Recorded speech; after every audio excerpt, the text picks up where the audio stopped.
Good morning. Welcome to Tuesday Talks with the Minnesota Association of Realtors. My name is Chris Galler. Today's subject matter is going to be mortgage foreclosures and the process related to it, and some of the questions that we've had, especially on whether or not lenders need to disclose. And they do, but we'll cover that later.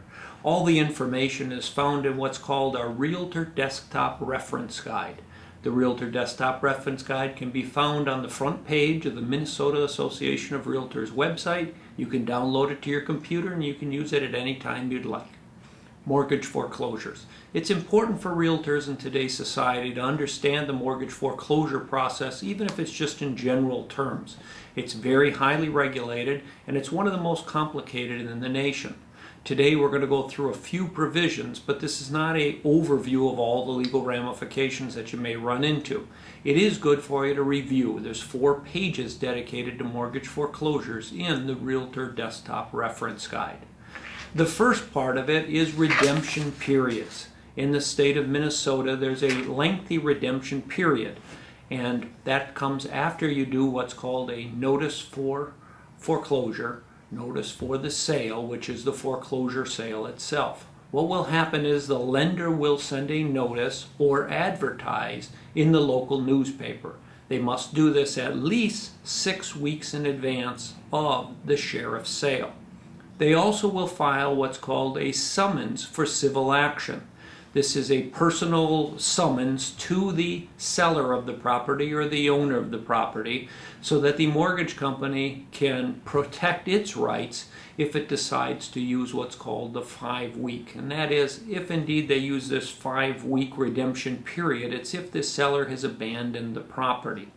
One of the things that you'll also want your clients to know is that if indeed there are more proceeds from the sale than what is owed on the property, and that's the mortgage, any late fees, any legal fees, those additional funds go back to the seller. The next piece are the redemption periods themselves. There are 4 different redemption periods in the state of Minnesota. There's a 6-month, a 12-month, a 5-week, and a 2-month. Most of the time you'll deal with 2 of them. The first one, which is the most utilized, is the 6-month redemption period. That means after the sheriff's sale, the seller of the property or the owner of the property, the one that granted the mortgage to the lender, will have 6 months to fully pay back whatever is owed on the property. If they're not able to do that, then obviously the bank takes possession of the property. That's the one that most of your clients will deal with. The longer one, which is a 12-month period, the 12-month period actually is for agricultural properties or older mortgages. In the Realtor Reference book, we outline the 6 different areas where that one comes into play. The 5-week is the second most popular. That's the one that comes into play if the seller, the owner of the property, abandons the property. They may have been in the property, they realize there's a foreclosure, they realize there's been a sheriff's sale, they decide to move out before the 6-month redemption period. The lender can then go to court and say the property has been abandoned, we need to secure the property. And there are about 3 different provisions there. And then the last one is the 2-month redemption period, and that's if the lender and the owner have reached some kind of a settlement and they do a sped up process for that.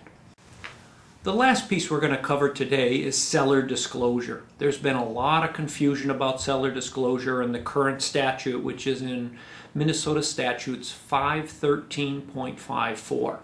In there is an exemption for the seller to give the property back to the lender. Or if a lender acquires a property because of a foreclosure, there is no disclosure requirement. Some lenders have read that and believe that it means when they sell the property as well, they have no disclosure requirements. That's a false statement. Under 513, they have all the same duties as every other seller in the state of Minnesota to make the appropriate disclosures.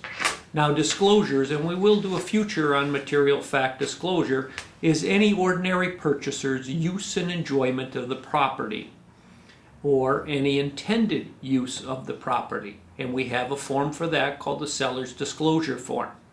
The seller can obviously also try and entice the buyer into signing a waiver, whereas the seller does not have to disclose anything. But that does not mean they do not have to disclose other articles and other statutes. This would include items like sewers, septic systems, a valuation exclusion, preferential property tax treatment that one of the government entities may have allowed them, methamphetamine production on the property, airport zoning regulations, lead-based paint disclosures, and any truth in housing or code compliance ordinances. Those things all have to be abided by whenever a lender is selling a property through a foreclosure. They may say it doesn't have to be that way. That's fine. You just show them the statute and make sure that they understand what their duty is. The other item that you'll also want to think about when you're selling a foreclosure property are any tax consequences that the seller may have. There's certainly been some changes in the law, but those laws have timing dates, and so you want to make sure that they either talk to legal counsel or that they talk to a tax accountant. Another thing to think about and have the owner of the property discuss with you is whether or not there are job ramifications. Some employment situations could be endangered if the person were to go through a foreclosure or a short sale. So it's important that you also have them check with their employer, check with their personnel policy manual to make sure that a foreclosure or a short sale doesn't jeopardize their employment status. With that, I thank you for joining us today. My name is Chris Galler with the Minnesota Realtors. Please tune in next week.